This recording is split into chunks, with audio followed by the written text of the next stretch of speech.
Look at this entire row of stores. They've all shut down. It's completely deserted. Not a single person in sight. Just a few months ago, this street was bustling. What happened here? These days, it's incredibly difficult to run a restaurant. Take this place, Wenzhou European City's Chaozhou style beef hot pot restaurant. It's closed down. The sign's been taken down, and all the tables, chairs, and stools have been tossed out to the street. A forklift came and hauled everything away. The furniture still looks pretty new, but it's all being thrown out. Even the interior renovations have been stripped down, probably because the space has been rented out again. It could be for remodeling, but it doesn't really seem that way. The place next door has also shut down. I remember eating there just last month. How are these restaurants closing so quickly? This year has been the most devastating for China's restaurant industry. Restaurants are collapsing on a large scale, especially small and medium-sized ones. Even those barely hanging on are seeing their revenue plunge. One restaurant owner joked online, "When I opened, I had over 200,000 yuan. When I closed, I had over 400,000 yuan in debt." According to the National Bureau of Statistics, the growth rate of restaurant revenue from January to August was the lowest in 10 years. In the first half of this year alone, over 1 million restaurants closed down. High-end restaurants in major cities like Beijing, Shanghai, Guangzhou, and Shenzhen were hit the hardest, including well-known names like Din Tai Fung, famous for its Michelin-level soup dumplings, and the award-winning Michelin restaurant Shanhe Wanduo. This crisis isn't just at restaurants, it's rippling through the entire supply chain. Even those who resell restaurant equipment, known as restaurant undertakers, are struggling to survive. A wave of restaurant closures is upon us, and even the restaurant undertakers are being dragged under. Haven't heard of them? They're the middlemen who buy and resell restaurant equipment. When a restaurant shuts down, they'll buy the equipment for 5 to 30% of its original price and resell it for 70 to 80%. At their peak, profits could soar up to 700%.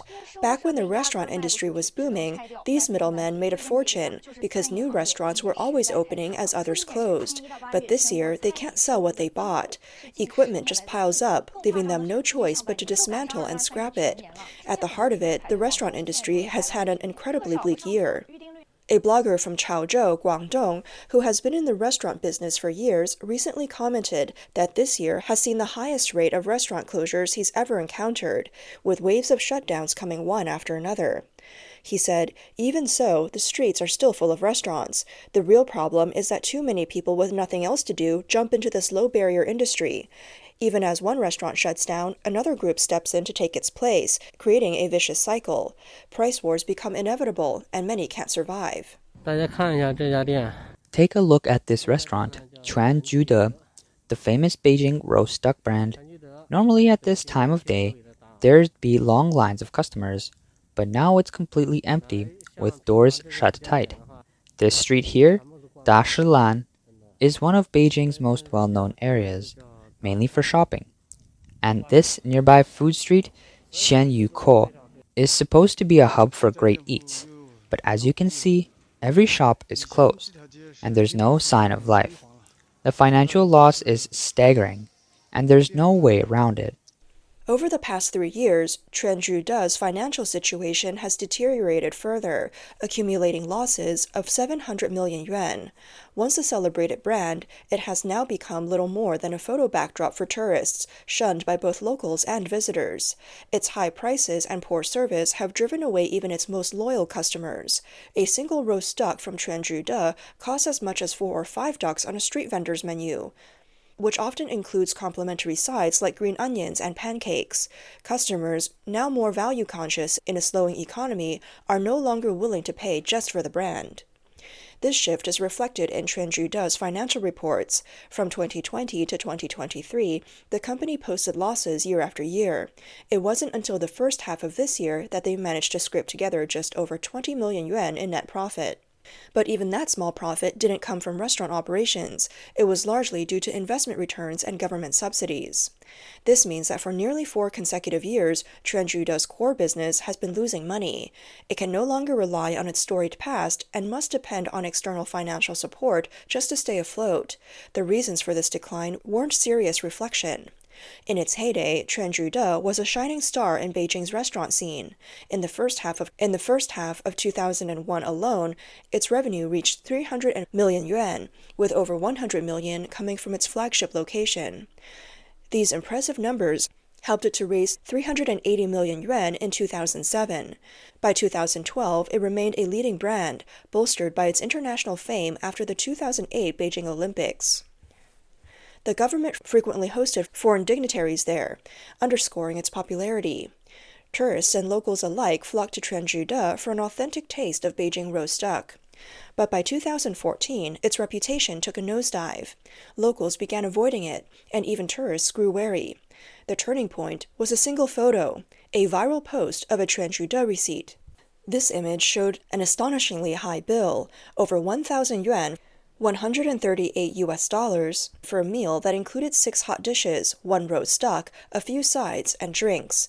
Even more shocking, a pitcher of watermelon juice cost 168 yuan, and on top of that, there was a 10% service charge. The prices were simply beyond what ordinary people could accept.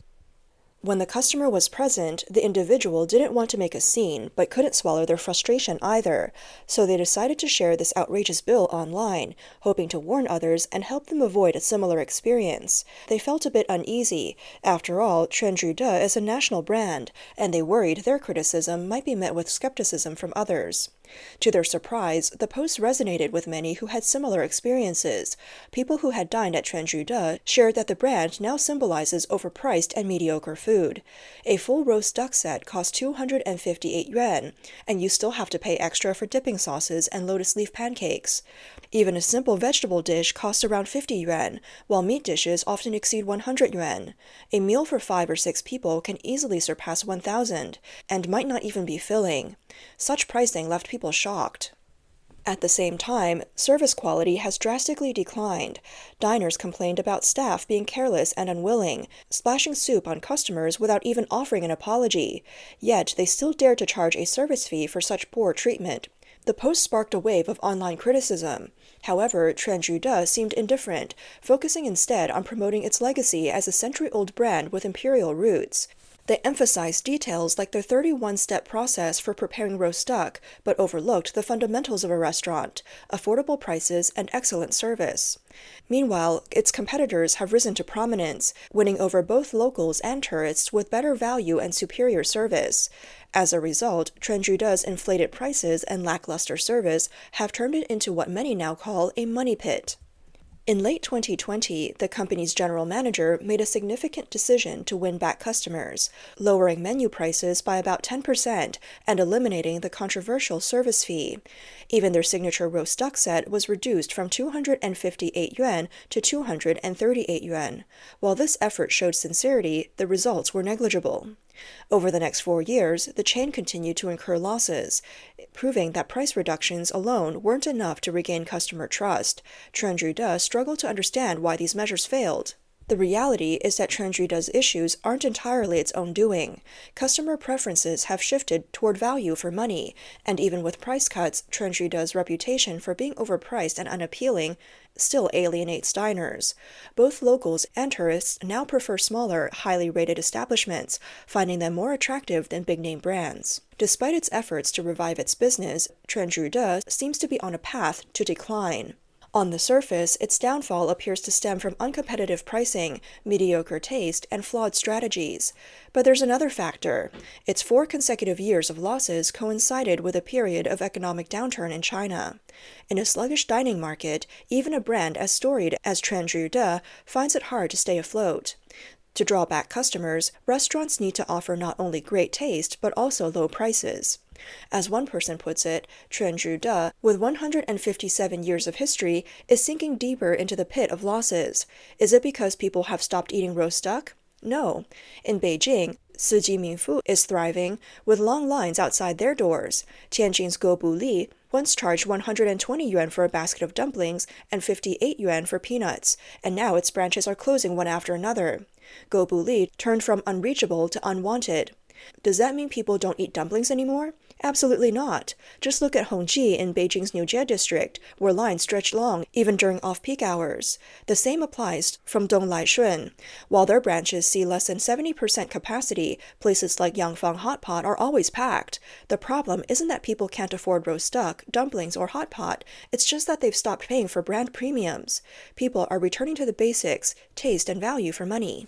Mr. Zhi, a popular financial analyst on WeChat, said that very few listed restaurant companies have achieved growth compared to last year. Most are seeing revenue declines of 15 to 50%, with smaller and mid-sized restaurants bearing the brunt of the downturn. Mid-range restaurants, in particular, are struggling. With customers, average spending per person has plummeted, leaving these businesses teetering on the edge of survival. Trendy internet-famous eateries are also falling as quickly as they rise. During traditional peak seasons like May Day, school vacations, or major holidays like Mid-Autumn Festival, restaurants usually rely on increased foot traffic to recover losses. But this year, results have been underwhelming. Visitor numbers barely increased, with many only stopping by for the cheapest options or to snap a quick photo before leaving. Official data from September indicates that the M2 money supply grew by 6.8% year-on-year, slightly above market expectations of 6.4%. However, the M1 supply decreased by 7.4%, widening the gap between the two indicators. Mr. Zhi pointed out that this reflects a lack of market vitality. The reason is simple. People are lowering their expectations for future income and are hesitant to spend freely. The restaurant industry in China is facing a triple threat: weak domestic demand and market oversaturation. With too many restaurants opening, even those that barely survive must contend with cutthroat competition. Profitability has become a distant dream. Staying afloat is now the main objective. To attract customers, many small and medium-sized restaurants have resorted to aggressive promotional tactics, but such price wars are unsustainable for ordinary businesses, as key costs like rent, labor, and raw materials continue to rise. According to the China Index Academy, rents in most commercial districts nationwide have increased this year, with major cities seeing spikes of over 50%. Labor costs have also surged due to workforce shortages. As expenses climb, customer traffic has not improved, leaving restaurants with slim to no profit margins. In reality, many restaurants aren't struggling due to a lack of business, but because they aren't making profits.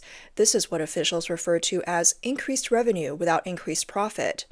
To survive, restaurants need to make customers feel their money is well spent. This means lowering prices and adopting a high-volume, low-margin model. However, when big brands slash prices to match small restaurants, profitability vanishes across the board. For example, hot pot chain Haidi Lao's smaller chain, Xiaohai Hot Pot, introduced set meals for 49 yuan and noodles priced between 16 to 29 yuan. If that seems steep, fast food giants like McDonald's, KFC, and Burger King have launched 9.9 yuan burger deals. Dico's has gone even lower, with some offerings priced around 5 yuan. In August, Wallace introduced limited-time 4.8 yuan burgers, while Dico's had flash sales as low as 2 yuan. McDonald's CEO stated in a recent earnings call that selling pricier items goes against consumer trends. While a 9.9 yuan burger might not generate immediate profits, it establishes a good and affordable image for the brand, paving the way for future sales and profitability. Despite these strategies, sales at KFC and Pizza Hut continue to decline.